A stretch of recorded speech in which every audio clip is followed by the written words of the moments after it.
So tanawan niyo mga brada.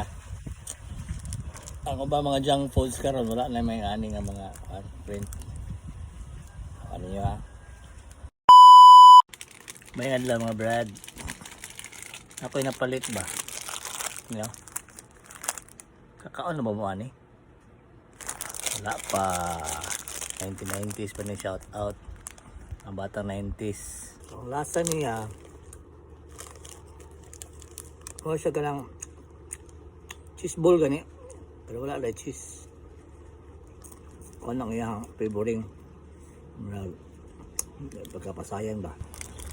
Ang print ani mo transfer ni sa panit. Awan niyo ha. Noon na mo tato-tato sa una mga brad.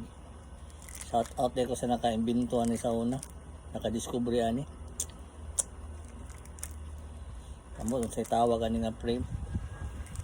Mag transfer ko lang gyapon ni siya. Transfer print nga quality. So tanawan niyo mga brada. Ayaw di ma.